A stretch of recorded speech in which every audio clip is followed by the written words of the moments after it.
Bueno, muy buenas tardes para todos. Como ya les había dicho anteriormente, muchas gracias por la puntualidad. Eh, Vamos a dar inicio entonces al seminario organizado por el Hospital Especializado Granja Integral.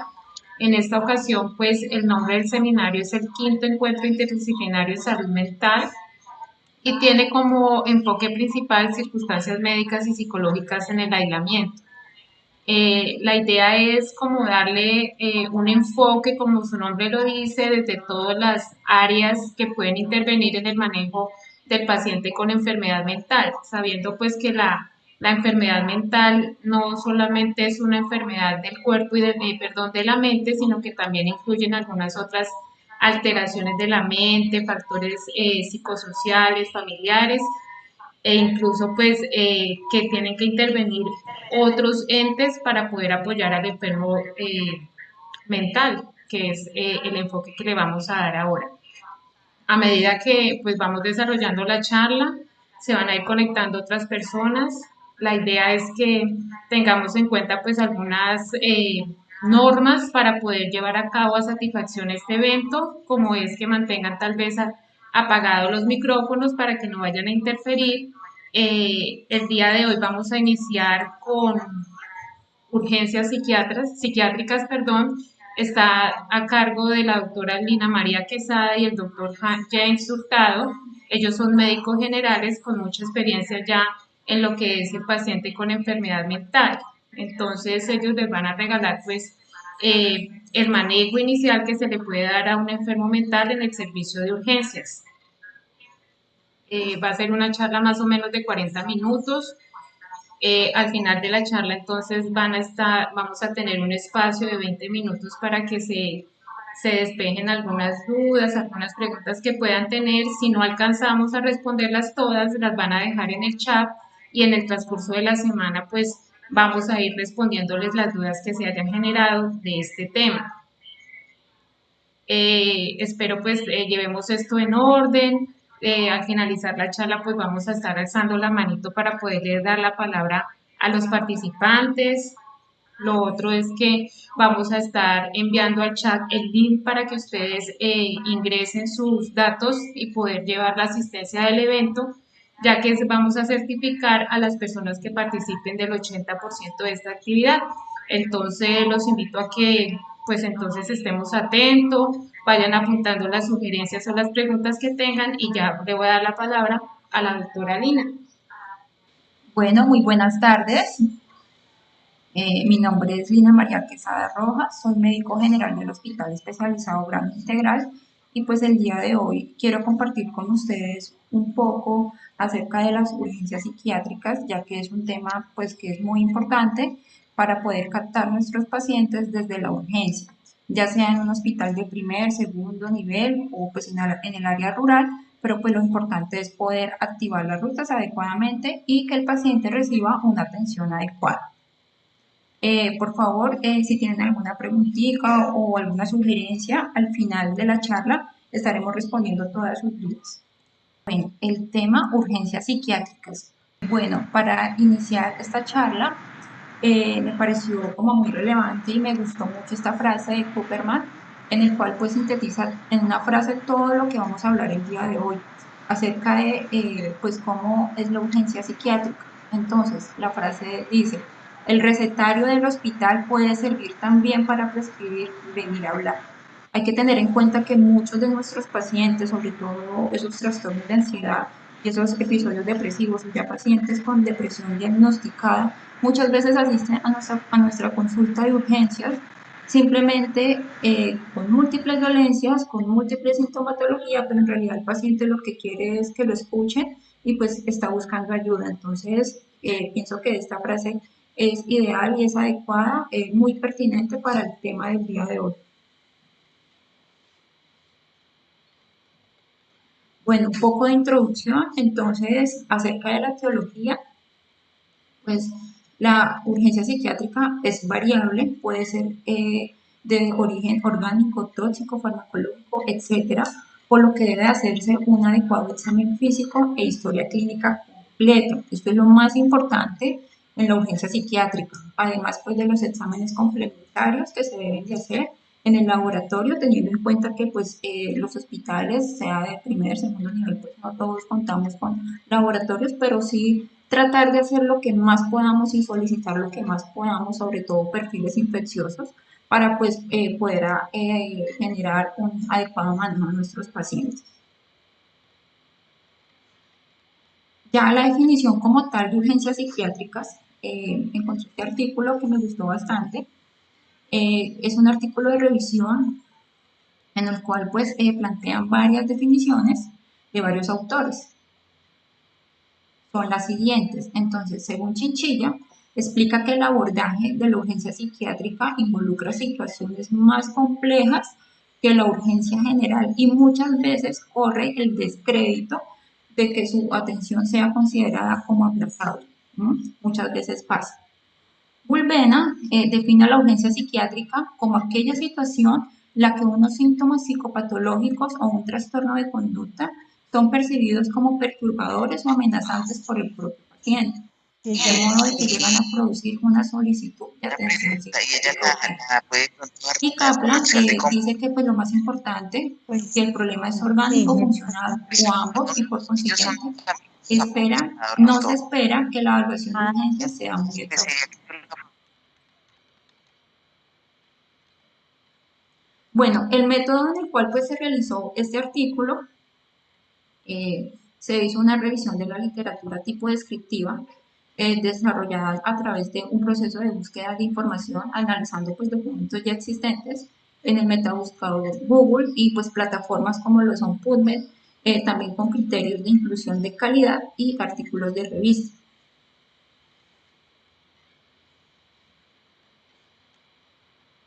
Bueno, en el artículo nos por plantean, favor, apagar los micrófonos.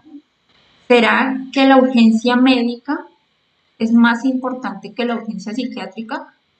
En el transcurso de la charla nos vamos a dar cuenta que una urgencia médica es igual de importante, perdón, una urgencia psiquiátrica es igual de importante a la urgencia médica. Solamente que entra un factor que es el factor subjetivo. Entonces, ay, qué pereza el paciente que llegó otra vez agitado, qué pereza el paciente que ya conocemos que es un paciente psiquiátrico. Entonces, muchas veces ese paciente que ya conocemos porque sufre de ansiedad, porque llega con dolor en el pecho, muchas veces no lo revisamos adecuadamente, tal vez no le tomamos los exámenes pertinentes porque ya supuestamente ya sabemos que es otra agitación o es otro episodio del cual pues el paciente, por el cual el paciente siempre consulta. Pero siempre, siempre hay que darle la misma importancia que la urgencia médica. Así como nos llega un infartado, nos llega un parto, nos llega un accidente de tránsito, la urgencia psiquiátrica es igual de importante a la urgencia médica. Bueno, ya la discusión del artículo, como ya pues habían mencionado, la demanda de atención psiquiátrica ha tomado cada vez más fuerza, cada vez son más los pacientes que consultan por la urgencia, pues en los hospitales generales. De acuerdo con esto, pues es indispensable que el personal de los servicios de urgencias tengan una formación que corresponda a estas exigencias. La demanda de atención en los servicios de urgencias suelen caracterizarse por una aceleración del tiempo. Se requiere una atención inmediata. Entonces, bueno, también encontré otras definiciones en la literatura acerca de urgencias psiquiátricas. Entonces, pues son manifestaciones de una alteración psicógena aguda, como ansiedad, depresión, pánico, trastorno de adaptación. Pues, su etiología puede ser muy variable, también que implican el riesgo de daño personal o interpersonal, ya sea un suicidio, homicidio, en el caso de que pues, el paciente esté agitado y pues haya alto riesgo de que agreda a las demás personas. La urgencia psiquiátrica que requieren ingreso pueden ser motivadas por la necesidad inicial de parar una situación de riesgo, tanto como para el paciente como para las personas que lo rodean. Bueno, los 4 elementos que debemos de tener en cuenta en la urgencia psiquiátrica son los siguientes. Ahí hay uno que está en negrilla, que es el más importante de todos. Iniciamos con que el paciente requiere de un estudio cuidadoso, exámenes complementarios y el tratamiento necesario. Segundo, la atención tiene que ser humanizada. ¿sí? No es que porque es el paciente que siempre llega a insultar a todo el mundo, nosotros vamos a hacer lo mismo, no. El paciente merece una atención humanizada porque igual es un paciente.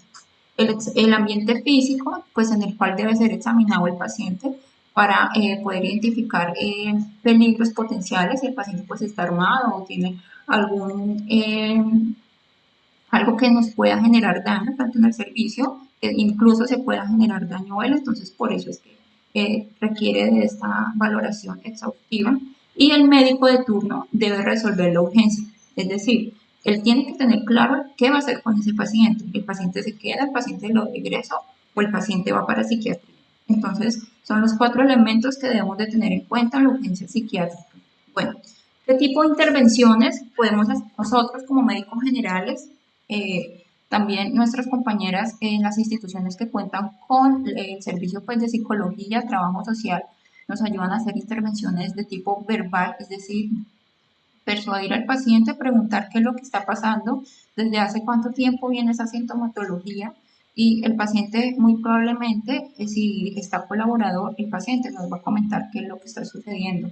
Si hay necesidad de hacer una intervención farmacológica, en el caso del paciente agitado, pues se irá a hacer en el servicio de urgencias. Más adelante pues iremos a explicar sobre los esquemas que están pues como indicados para hacer en el servicio de urgencias la contención física si es necesaria y la solicitud de ayuda. Solicitud de ayuda hace necesario y hace relevancia de cuando el paciente pues debe ser remitido para que sea valorado por el especialista en salud mental. Bueno, esta diapositiva es supremamente importante, sobre todo para los médicos generales, porque resulta que nosotros estando acá en el hospital, pues que somos el punto de referencia de salud mental a nivel departamental, nos damos cuenta sobre la historia clínica, ¿sí?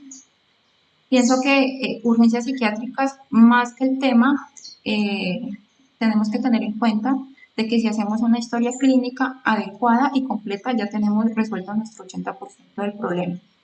¿Por qué lo digo? Porque muchas veces, en la mayoría de veces, nuestro examen físico, nuestra enfermedad actual, que es lo que nos interesa a nosotros, son de 2 o 3 renglones, ¿sí? Porque resulta que el paciente dice un ejemplo, paciente llega agitado, agresivo, traído por la policía, punto, valoración por psiquiatría, pero no nos dice ese paciente está agresivo porque está bajo el efecto de alguna sustancia, desde hace cuánto tiempo está así, viene acompañada de familiar, asiste solo, el paciente es un habitante de la calle, tiene antecedentes de enfermedad mental. Entonces, en realidad nos damos cuenta que la historia clínica es muy incompleta. No estoy diciendo que son todos, pero sí la mayoría. Hay colegas que son muy viciosos y nos hacen pues, una historia clínica muy completa que en realidad nos ayuda mucho a nosotros. ¿Por qué lo digo? Muchas veces el paciente llega sin familiar a nuestra institución.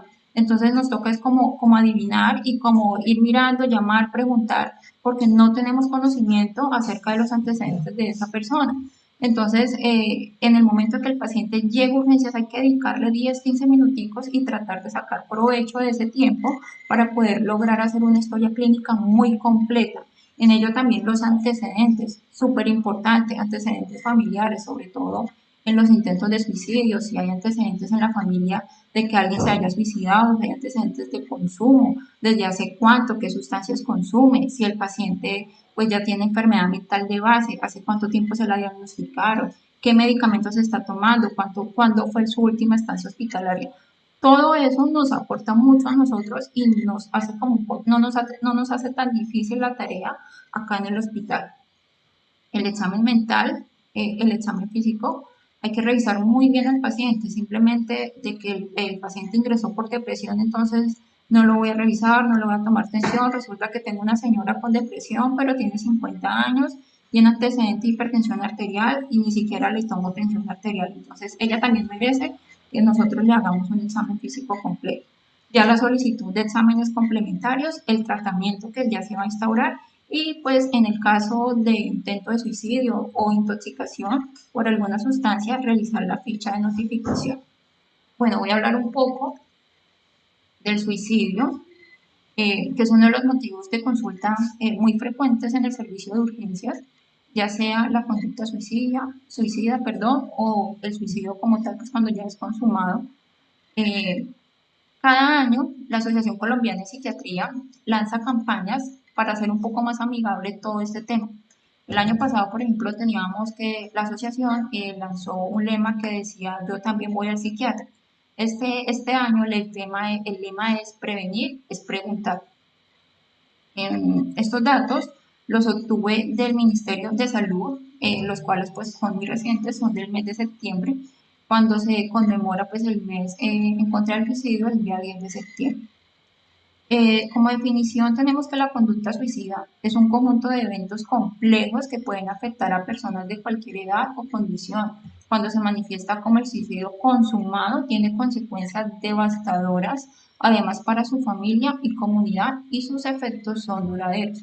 Se ha planteado incluso que cuando el suicidio pues ya es consumado, pues el paciente se suicidó, pero nos queda la familia. ¿Qué pasa con ella?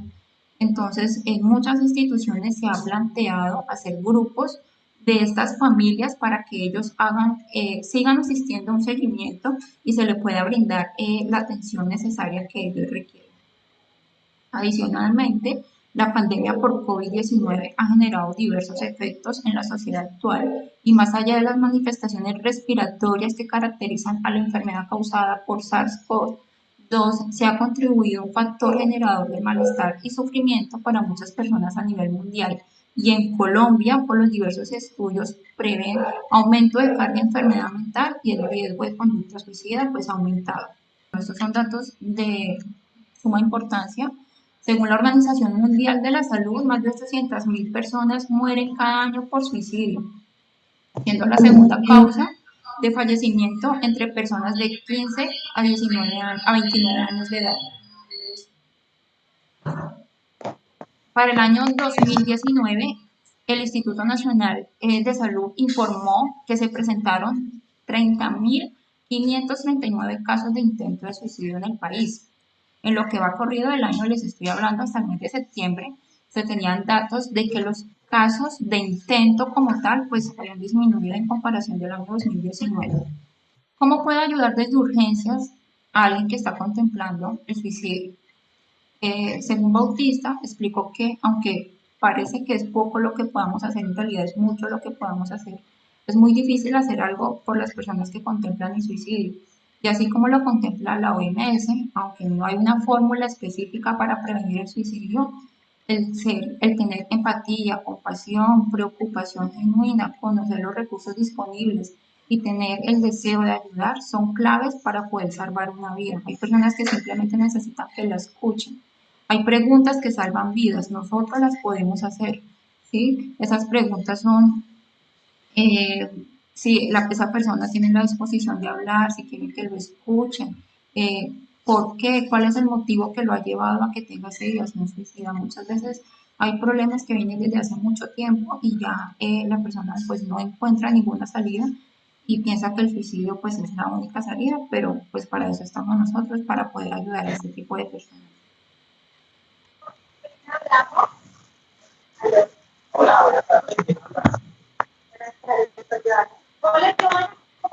Bueno, vamos a hablar de depresión. Según el informe de la Organización Mundial de la Salud, dice que el 4.7% de los colombianos sufren de este mal. Aunque la investigación no profundiza los resultados puntuales sobre el país, se trata de un informe global basado en el 2015 y permite contrastar cómo estamos respecto al resto del mundo, donde unas 322 millones de personas viven con depresión, entre quienes las mujeres, los jóvenes y los ancianos son los más propensos. Bueno, la depresión, conocida también como trastorno depresivo mayor o depresión unipolar, es una enfermedad mental capaz de causar numerosos síntomas psicológicos y físicos. Ojo médico de urgencias, que muchas veces esa persona que en realidad eh, es multiconsultante, que ya lo conocemos, que en realidad no encontramos nada, y si nos ponemos a hablar con esa persona, en realidad lo que vamos a encontrar es una depresión de larga data. De hecho, el Estudio Nacional de Salud y Bienestar de Envejecimiento, revelado por el Ministerio de Salud el año pasado, confirmó que 4 de cada 10 personas mayores de 60 años habían tenido algún síntoma depresivo, fundamentalmente por falta de recursos económicos. Esta es la principal causa. El documento de la OMS también resaltó los obstáculos para acceder a los tratamientos, entre otros, la falta de recursos, el personal médico capacitado, la estigmatización que tienen los trastornos mentales y una evaluación clínica inexacta o errónea. Ojo con eso, esto es súper importante porque muchas veces el paciente trata de acudir a todas sus citas teniendo en cuenta de que a veces no tiene ni siquiera para el pasaje para poder asistir a una valoración médica y resulta que llega con su fórmula y la EPS pues no le entrega la medicación. O si se la entrega por partes, un mes sí, un mes no, y esto pasa todos los días, todos los meses del año y casi nunca ha habido solución pues para este tema. La estadística en Colombia respalda la afirmación de la OMS. La Asociación Colombiana de Psiquiatría indica que solo 1 de cada 10 colombianos con depresión recibe tratamiento adecuado y la más reciente encuesta nacional de salud mental, la del 2015, señala que solo el 38.5% de los adultos entre los 18 y 44 años que solicitaron algún tipo de atención en salud mental pues la recibieron. Las pérdidas no son solo en vidas, quiere decir, el suicidio, la depresión no es solamente la pérdida de vida, es económica por motivos como la caída de productividad, la apatía o la falta de energía.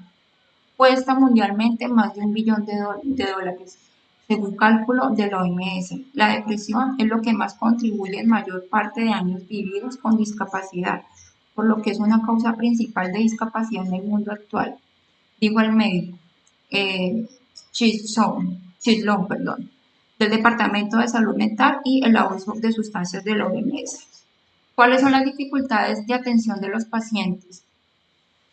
Bueno, la principal dificultad se deriva del hecho de que la salud mental apenas ingresó al plan de beneficios en el año 2011, o sea, eso es algo muy reciente, hace menos de 10 años. Aunque la consulta externa ha aumentado en un 65% desde entonces, hay insuficiente formación al respecto en los niveles primarios de atención, que es donde casi siempre se capta el paciente. Eso dificulta el diagnóstico y la atención oportuna. Bueno, aquí hay una gráfica, la cual pues me llamó mucho la atención, está en la página del ministerio, en el cual ellos hacen un estudio durante esta pandemia de COVID-19 y pues nos damos cuenta que desde el mes de abril hasta el mes de julio, todas las llamadas que se recibieron, en total fueron 9.954 atenciones en este transcurso, en este periodo de 4 meses, en los que los síntomas de ansiedad fueron los que están encabezando, seguido también de reacción al estrés agudo y pues otros síntomas en los cuales se asocian mucho los episodios depresivos.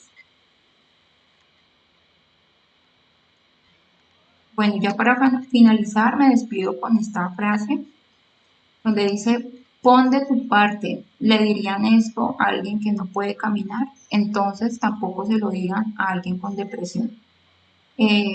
Bueno, mi invitación es que a todos nuestros colegas, médicos generales, personal de salud que nos encontramos en los servicios de urgencias de cualquier nivel de atención, por favor, tenemos que capacitarnos, tenemos que darle un trato digno a estas personas. El hecho de uno tener depresión, tener una esquizofrenia, tener antecedente de consumo de sustancias, no nos hace más o menos persona que una persona que tenga un infarto o una embarazadita. Igual somos pacientes, entonces merecemos el igual derecho de atención y pues capacitación por parte del personal profesional. Bueno, los dejo con mi compañero el doctor James Hurtado, quien les va a socializar un poco más acerca de la agitación psicomotora y el manejo farmacológico del paciente psiquiátrico en urgencias. Antes de darle la palabra al doctor Jaime Hurtado, les voy a recomendar que por favor durante el transcurso de la charla vayan diligenciando la asistencia. Ya se envió al chat el link, por favor, porque cuando finalicemos se da por cerrada la asistencia. Gracias. Buenas tardes, habla James Hurtado. Vamos a iniciar con el manejo del paciente agitado. Bueno, vamos a iniciar con unas definiciones que nos van a servir en urgencias, como es analgesia, alivio de la percepción del dolor sin producción intencional de un estado de sedación. El estado mental alterado puede ser un efecto secundario de la medicación administrada. ¿Qué es ansiolisis? Es el estado en el cual hay una disminución de la sensación de la prevención sin un cambio asociado en el estado de alerta del individuo. ¿Qué es sedación? Disminución controlada del estado de alerta del individuo o de la percepción del dolor mientras se mantienen estables los signos vitales, protección de la diaria y ventilación espontánea. La sedación profunda es la depresión profunda del estado de alerta a cualquier estímulo, generalmente acompañada de pérdida de los reflejos protectores, requiriendo manejo activo para mantener una vía aérea permeable, ventilación espontánea y control de la presión arterial. La tolerancia es el desarrollo de la necesidad de aumentar la dosis del medicamento para mantener el mismo efecto obtenido con una dosis menor. Dependencia física es causada por la administración de una droga que necesita la administración continuada para prevenir el desarrollo de un síndrome de abstinencia. Adicción. Grado severo conductual de abuso y dependencia de alguna droga en donde ésta prevalece en toda actividad en la vida del individuo. Todo adicto es dependiente físico, pero no todo dependiente físico es adicto. Entonces, la agitación psicomotriz pues, es un síndrome inespecífico de muy variada etiología que se caracteriza por una alteración del comportamiento motor. Esta consiste en un aumento desproporcionado y desorganizado de la motricidad, acompañado de una activación vegetativa, que es una sudoración profunda, una taquicardia, una miomiasis, una ansiedad severa. El paciente también entra en estado de pánico u otros intensos estados emocionales. Y vamos a clasificarla en dos tipos. Agitación orgánica, que es un delirium o un cuadro confusional agudo, intoxicaciones y síndrome de abstinencia, y la agitación no orgánica, que sería la agitación psiquiátrica y la agitación reactiva. El delirium pues, es un síndrome de etiología compleja y a menudo multifactorial que culmina en un patrón similar de signos y síntomas referentes a nivel de conciencia y deterioro de las funciones cognitivas del paciente. Clásicamente, el delirium tiene un inicio súbito de horas o días, breve y fluctuante, mejorando rápidamente si se identifica y elimina el factor causal, aunque todas esas características pueden variar según el paciente. En servicio de urgencias es muy importante descartar una enfermedad orgánica, porque casi siempre uno dice, no, el paciente es psiquiátrico, entonces lo vamos a clasificar más, y por eso es que, como dice la doctora Lina, es muy importante los antecedentes, un buen examen físico, unos signos vitales, unos laboratorios, y cuando haya dudas, pues lo que generalmente se sugiere es valoración por medicina interna, digamos, para una toma de unos electrolitos, unos gases arteriales, ya que pues en los primeros niveles pues, no tienen disponibilidad de estos laboratorios.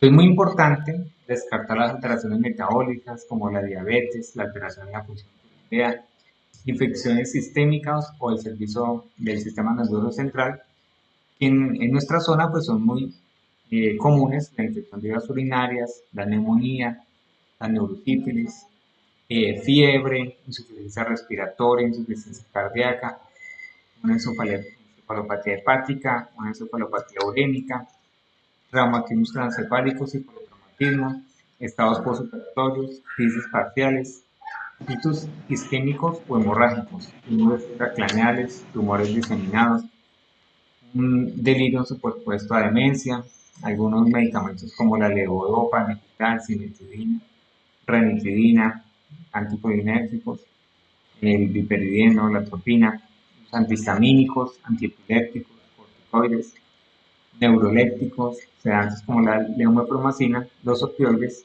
y otros psicofármacos como la benzodiazepina y trazodona. Pues es muy importante pues hacer la buena clasificación del paciente, y pues hay otras más causas, pero estas serían como las más relevantes.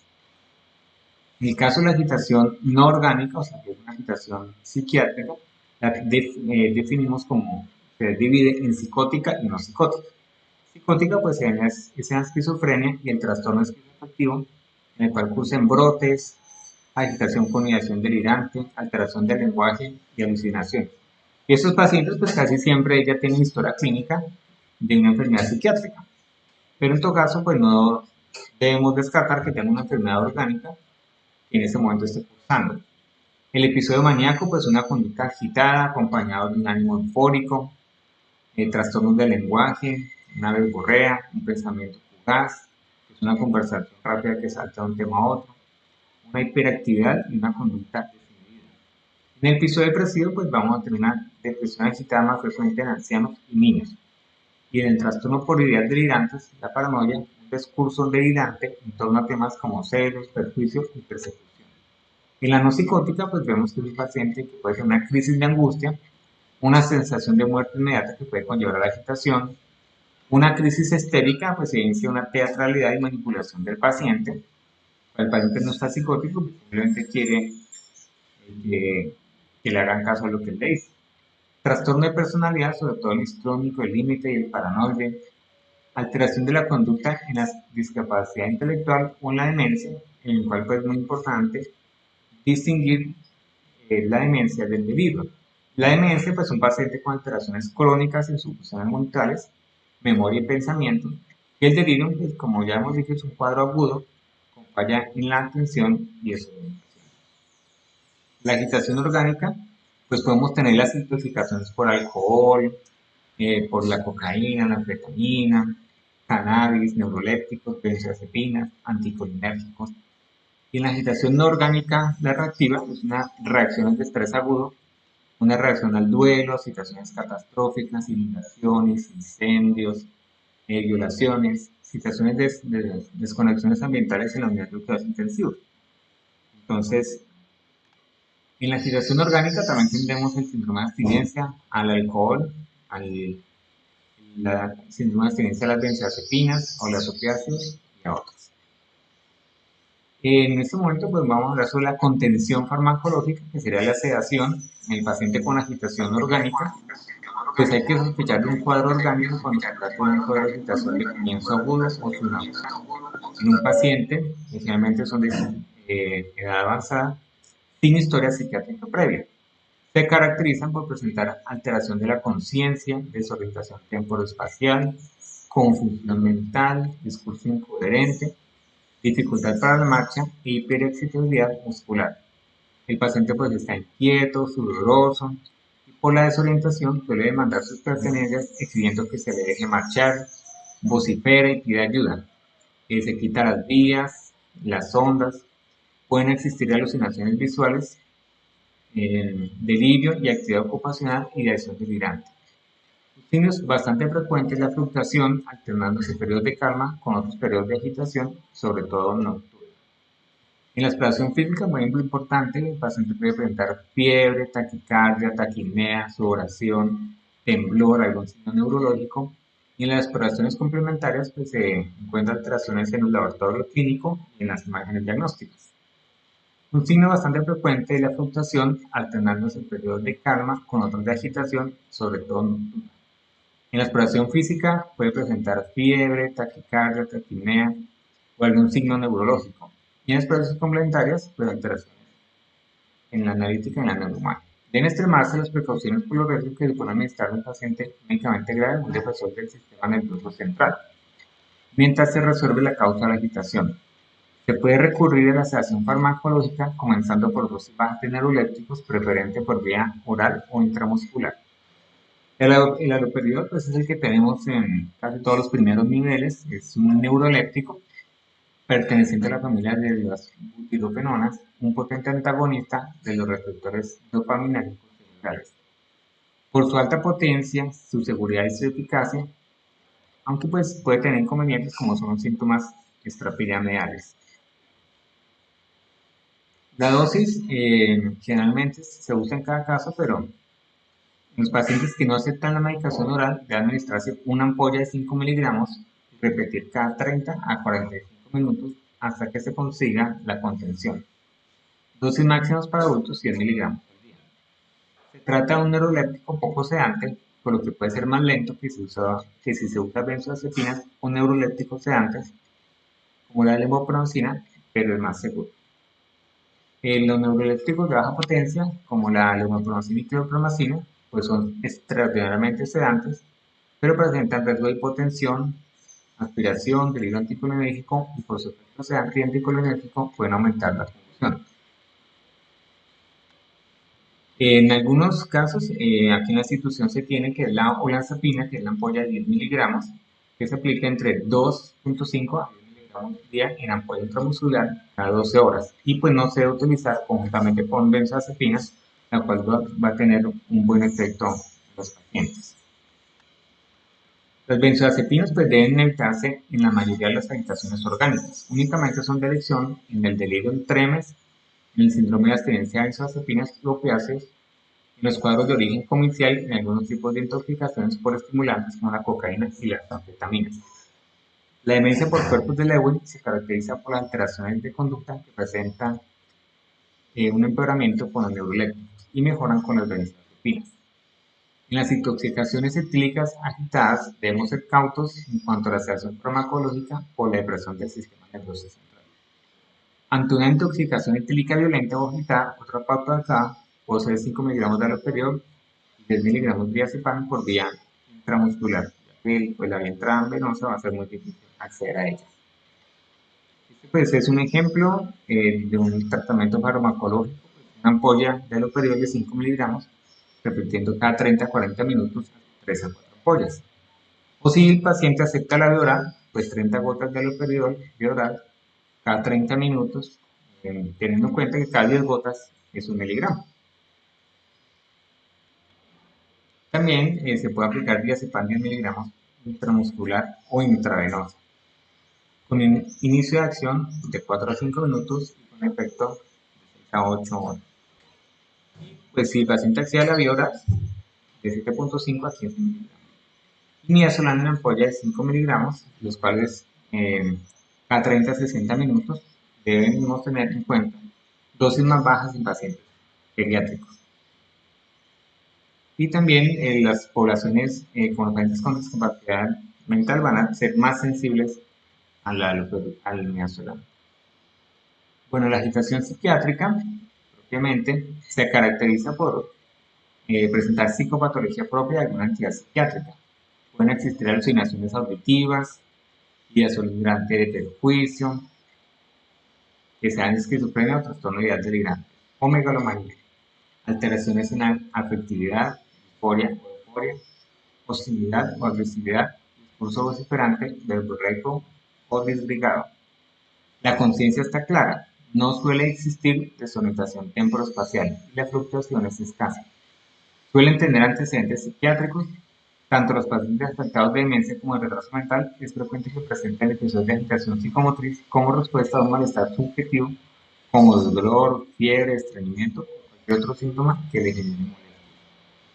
En la agitación no psicótica, la administración de ansiolíticos de tipo benzodiazepínico puede resolver la situación. Si el paciente acepta la medicación oral, le pueden dar de 2 a 5 miligramos de lorazepam y este último está indicado especialmente en pacientes ancianos o con una insuficiencia hepática. Las benzodiazepinas por vía intramuscular van a tener una absorción creática. Y la vía intravenosa debe reservarse, dado el importante riesgo de presión respiratoria, al tratar que sea un posible control médico continuo del paciente, una monitorización continua. En la agitación psicótica deben emplearse neurolépticos incisivos a dosis elevadas. 2 ampollas de haloperidol como dosis de inicio, acompañados de benzodiazepinas, midazolam 5 miligramos o diazepam. El efecto máximo de estos últimos se alcanza a las 4 y 5 horas, por lo que no debemos repetir la dosis tan seguido porque si no el paciente puede entrar en una sedación profunda. También puede optarse por antibióticos atípicos como es la 20 miligramos de olanzapina. O la olanzapina existe una presentación bucodispersable en la cual pues, se aplica en vía oral y se diluye en la boca. O en intramuscular, una ampolla de 10 miligramos y directamente 10 miligramos de olanzapina oral. La respiradona tiene una presentación en solución y recientemente han comercializado la buclus pectoral. Por eso ya depende de los niveles, pues casi no se tiene esto, pero es como para que tengan una idea del manejo. Entonces aquí es como un ejemplo, entonces se le dan, si el paciente acepta la vía oral, vamos a dar 50 gotas, que son 5 miligramos de haloperidol, y se repite a los 30 minutos. O 50 gotas de haloperidol asociado a una o dos tabletas de lorazepam de 2 miligramos, y se repite a los 45 minutos. O se le puede dar 50 gotas de haloperidol más una o dos tabletas de lorazepam, más media o una tableta de levotiroxina de 25 miligramos. Pero casi siempre los pacientes no van a aceptar la vía oral. Entonces, si no acepta la vía oral y el cuadro es intento, 2 ampollas de haloperidol intramuscular. Se le pone una ampolla de haloperidol intramuscular más una ampolla de midazolam de 5 miligramos intramuscular o una ampolla de diazepam intramuscular. Pueden repetir una ampolla de cada uno a los 45 minutos. Ese es como todos esos medicamentos que deben estar en los servicios de urgencias para poder manejar el paciente. Aquí vemos como un algoritmo donde vemos que si el paciente está agitado, vamos a ver si tiene nivel de conciencia alterado. Si la tiene alterada, vamos a ver si es un síndrome confusional. Entonces, debemos diferenciar si está por tóxico, si está intoxicado o si tiene abstinencia. O si tiene una enfermedad orgánica, metabólica o neurológica. Pues es muy importante los antecedentes del paciente y con eso uno se va guiando. Y si el paciente no tiene alteraciones del estado de conciencia, pues vamos a ver si tiene demencia, que sea antipsicóticos, benzodiazepinas, si tiene retraso mental, antipsicóticos, benzodiazepinas, y cualquier patología psiquiátrica que es desconectada de la realidad, si está desconectado de la realidad, una psicosis, una esquizofrenia, un trastorno bipolar, el antipsicóticos, benzodiazepinas. Y si no está desconectado de la realidad, puede por estrés agudo, trastornos afectivos de ansiedad y personalidad, se abren esas espinas más antipsicóticas. Aquí está la bibliografía. Gracias. En este momento se solicita que todos prendan las cámaras para hacer un registro fotográfico. Tienen preguntas, la doctora Jessica va a ser la encargada de responderlas. La doctora Jessica Benavides, psiquiatra. Bueno, buenas tardes, yo soy Jessica Benavides, médico psiquiatra de la Universidad Javeriana y hago parte del grupo de psiquiatras del Hospital Granja Integral. Como dice el doctor Hamnes, pues voy a apoyar la actividad de esta manera. Dentro de los participantes, si alguno tiene alguna pregunta o aporte o opinión que enriquezca pues nuestro conocimiento, pues bienvenido sea. Creo que Laura Camila levantó la mano. ¿Alguno de los demás participantes tiene alguna pregunta que podemos ir resolviendo sobre las urgencias psiquiátricas y la agitación psicomotora, el abordaje inicial, principalmente desde urgencias? Hola, buenas noches, ¿cómo están? Con Laura María. Hola, Laura María. Una pregunta, si en el caso tal que esa persona, por decir, llegue en un estado, pues digamos, no tan controlable y eso, como cuál es el paso del protocolo a seguir de acuerdo a lo que acabamos de observar. Bueno, entonces lo que tú quieres decir es un paciente que llegue agitado, ¿sí? Pero mucho. Bueno, un paciente agitado es cualquier alteración comportamental que pueda comprometer la integridad de esa misma persona que estamos atendiendo o de los que estamos alrededor o de sus convivientes, ¿cierto? Que pues por eso se constituye como una urgencia psiquiátrica, ¿cierto? Bueno, esto hay que mirarlo desde varios puntos de vista, ¿sí? Generalmente cada hospital debe tener un protocolo de atención de acuerdo a su infraestructura, ¿sí? De acuerdo a los funcionarios con los que cuenta en el área de urgencias, la disponibilidad del personal, ¿sí? También de acuerdo a medicamentos, porque pues digamos que nosotros, algo que discutíamos en la organización de estas presentaciones era hablar de la realidad que vivimos en los hospitales del nivel que sea en nuestro medio, ¿sí? A veces hablamos o valga la redundancia, nos guiamos por guías o nos vamos a atender pues guías internacionales, incluso las mismas guías nacionales de atención de muchas de estas dificultades o de estas alteraciones, y pues son cosas que a veces no tenemos a la mano, ¿sí?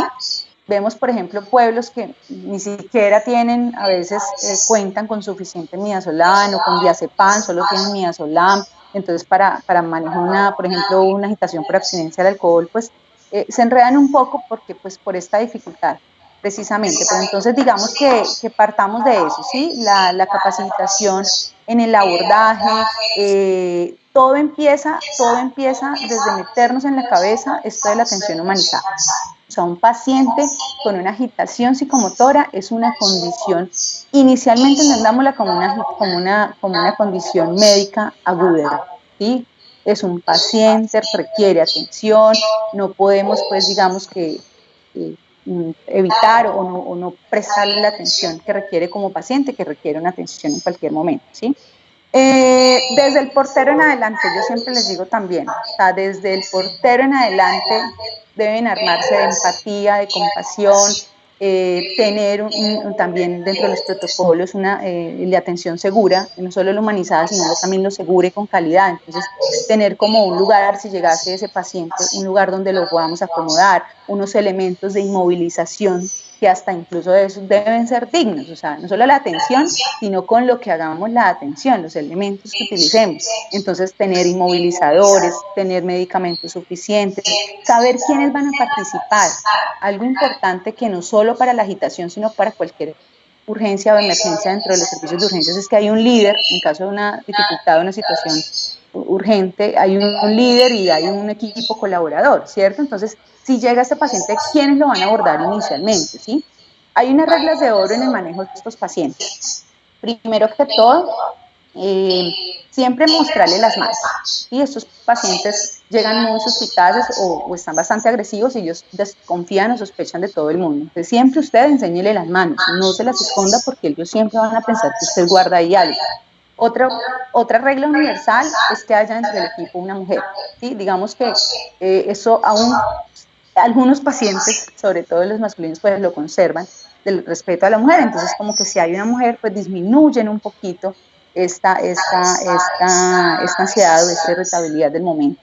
La ubicación, no irse todo el mundo encima, esto es algo que los pone más agresivos, los agita más, ¿sí? Entonces, siempre utilizar un tono de voz bajo y en calma, ¿sí? Los gritos también los agitan más. Tener claro quién es la persona encargada de medicamentos, ¿sí? Entonces, si llega un paciente agitado, en este caso hablando pues puramente de lo psiquiátrico, ¿cierto? Llega un paciente agitado, entonces, ¿quién se encargará de llevar a cabo la orden médica farmacológica? ¿Sí? ¿Quién va a empacar la ampolla? ¿Quién va a aplicarla? Entonces, es importantísimo tener presente esto, las funciones dentro del equipo de cada uno de nosotros, ¿sí? Porque por eso es que nos embolatamos y nos enredamos en la atención de estos pacientes. Cuando es una agitación severa, claramente no nos da tiempo de muchas cosas, algunas veces no nos da tiempo de hablarle, de una vez tenemos que ir a inmovilizarlo, de una vez tenemos que ir a aplicarle la ampolla, sea el midazolam o el haloperidol, que es lo que más encontramos en nuestro medio, pero siempre pensemos en la atención humanizada, no botarle encima, siempre emplear la herramienta verbal, primero que todo. Si no funciona, bueno, nos vamos a la física, a la contención física, pero tratar de siempre dejarle claro nuestra intención de ayuda. Muchos pacientes, aunque pensemos muchas veces que es algo muy difícil y casi imposible, muchos responden a la empatía de alguno de los miembros del equipo, diciéndole que le queremos ayudar, que queremos saber qué es lo que le sucede, que cómo le podemos ayudar. El hecho de que usted le dé esa herramienta al paciente, muchas veces el paciente dice, bueno, aquí sí es posible que me ayuden y me van a escuchar. Entonces, eso es una herramienta importante. Claramente hay casos muy especiales. Las abstinencias, por ejemplo, que es una alteración mental pues, secundaria, es un desespero, en términos pues, más coloquiales, es un desespero por un deseo de consumir una sustancia que usted viene acostumbrada. Entonces, pues obviamente hay casos muy puntuales en donde usted tiene que aplicar el midazolam o el haloperidol de una vez, ¿sí? pero son como todas estas cosas que les comento, son como reglas universales de manejo de estos pacientes, ¿sí? Van muy ligadas al nivel de atención y a la disponibilidad de personal y de recursos. Listo, muchas gracias. Le habla Jennifer. Doc. Hola, Jennifer. Muchas Hola. gracias. Con mucho gusto. Quiero hacerte una pregunta. ¿Cómo se le puede dar un adecuado manejo en caso de una crisis a un niño o una niña? Bueno, en una crisis, cuando tú hablas de crisis, lo mismo, un niño agitado. En el contexto de un hospital, estamos hablando de contexto hospitalario. Digamos que no estamos en un contexto hospitalario, digamos que estamos, bueno, en una unidad de servicio, en un jardín infantil.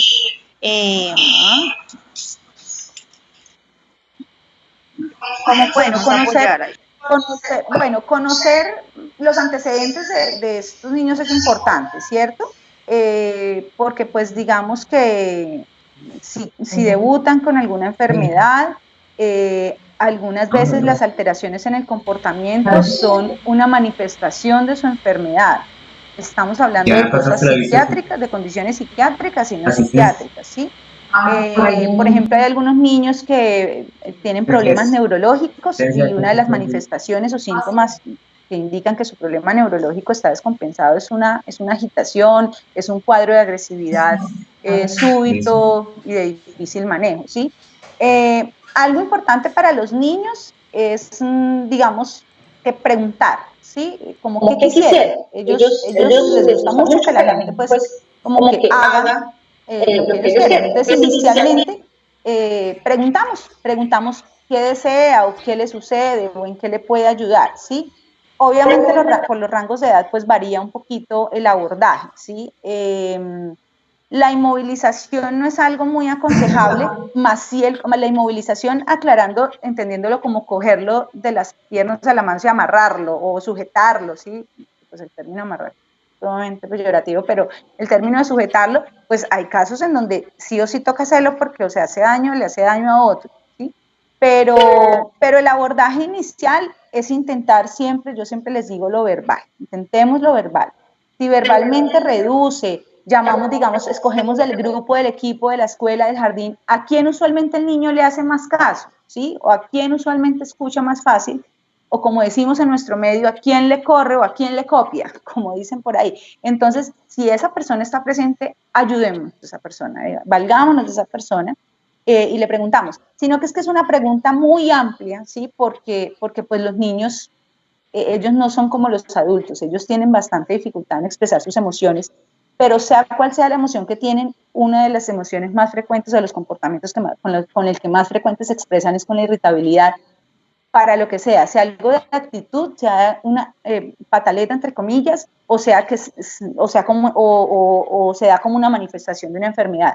Pero pues si hablamos de un menor o de un niño que no tiene ninguna enfermedad, simplemente es algo conductual propio de su etapa, pues obviamente no lo podemos patologizar, simplemente es, digamos, hacer un llamado a los papás, que ellos vengan o a su acudiente y tratar de contener el entorno, ¿sí? No utilizar elementos de movilización, pero sí colocarlo en un lugar seguro, asegurar el área, que es otro de los principios básicos que tal vez olvidé, pues bueno, digamos que implícitamente lo dije en la anterior intervención, es asegurar el área, ¿sí? Tener estos lugares obviamente tienen unos protocolos dentro de su conformación y es que no haya nada de riesgoso, ningún elemento potencialmente peligroso, cosas cortopunzantes o contundentes de los que él se pueda valer para hacer daño, ¿sí? Pero pues digamos que la evaluación es, si es un problema grave en su comportamiento, pues obviamente hacerla por un profesional, un experto. Pero inicialmente en el jardín, no, lo principal es asegurar el entorno, asegurar al niño, al paciente, pues sugerirle a los padres o al acudiente, pues valoración por profesionales en el área, pero básicamente es eso. Obviamente no se aconseja pues un medicamento puntual porque cada caso es muy diferente y no podemos pues generalizar. Súper, doctor. Muchísimas gracias por su respuesta. Me quedó muy claro. Súper. No hay más. ¿Sí? ¿Alguna otra pregunta? ¿Otra pregunta? Bueno, hola. Sí, doc. Diga, qué pena. Ah, no. Sí, sí, aquí estoy apenas. ¿Me escucha, no? Sí, ¿quién habla? Ana Beiba. Hola, Ana Beiba, ¿cómo estás? Bien, Mido, me parece, pues uno ve en los municipios, en los hospitales, como esa dificultad y ese temor hacia el paciente, y a cualquiera nos pasaría hacia el paciente, sobre todo agresivo, ¿cierto? Qué bueno sería, o no sé si los hospitales tengan implementado ya como activación de un código, ¿cierto? Para en estos casos, que se active un código y que acuda un grupo a atender a estos pacientes, porque también yo creo que esa es la falencia de que pues por tanto paciente que tienen en urgencia en los municipios y eso, por lo general uno o dos funcionarios son los únicos que pueden atender, que están en el momento para atender un paciente agitado. Sería bueno, ¿cierto? Sugerirles que el equipo sea de 5 o 6 personas para atender sobre todo un adulto que esté agresivo, ¿verdad? Sí, sí, tienes toda la razón. De hecho, eso fue una de las cosas que les comentaba en la primera intervención que hice, que preguntaban en cuanto a cómo sería el protocolo, cómo sería la organización adecuada para hacer el abordaje de un hospital, un medio hospitalario para hacer el abordaje de estos pacientes. Esto va muy ligado pues al nivel de atención. Obviamente pues en los niveles, nivel 1 pues son hospitales pequeños que tienen por turno pues pocas personas de turno, valga la aclaración. Hay un personal, yo trabajé en hospitales nivel 1 y pues hay personal disponible, ¿sí? Está en su casa para alguna emergencia de cualquier orden, pues va a atender un llamado o debe estar pendiente o atento a un llamado.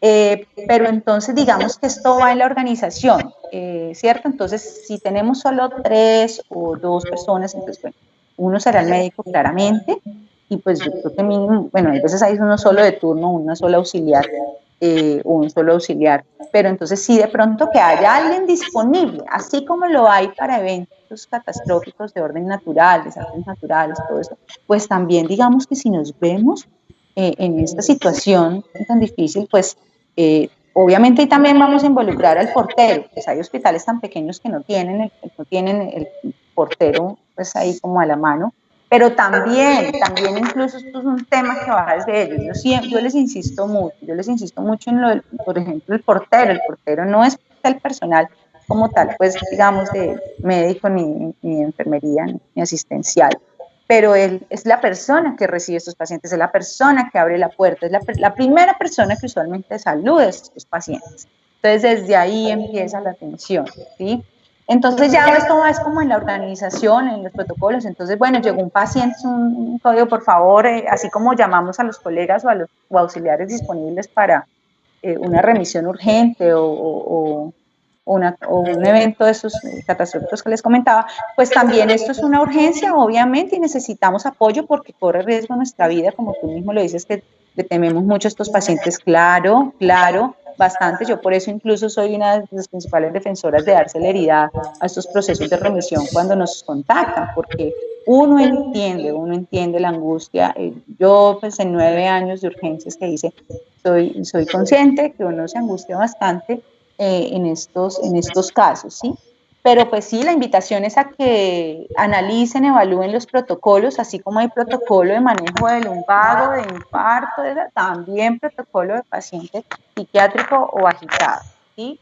Para que no los coja como de sorpresa y puedan como orientar mejor su trabajo. Muchas gracias, dos. Muy bien, muchas gracias. La idea es que si de pronto tienen alguna inquietud, alguna duda, también la pueden hacer llegar al correo del cual recibieron la notificación para el evento. Ahí en el transcurso de la semana, pues en lo posible se irán resolviendo las dudas. Pues agradecerles por la participación. Mañana, si Dios quiere, los esperamos muy puntualmente a las 5 de la tarde. El tema de mañana es circunstancias médicas y psicológicas en el aislamiento. Estará presentada por el doctor Álvaro Noguera, psiquiatra de nuestra institución. Y pues como el nombre del evento lo dice, esto es un encuentro interdisciplinario, entonces cada día estará pues apoyado por alguna de las profesiones que tienen que ver en la atención del paciente con enfermedad mental, para que pues estén asistiendo muy puntualmente a todas las charlas. Muchas gracias. Hasta luego. Hasta luego, muchísimas gracias. Hasta luego, muchas gracias. Gracias, muy amable. Muchas gracias. Gracias. Muchísimas gracias, muy chévere el encuentro. Gracias.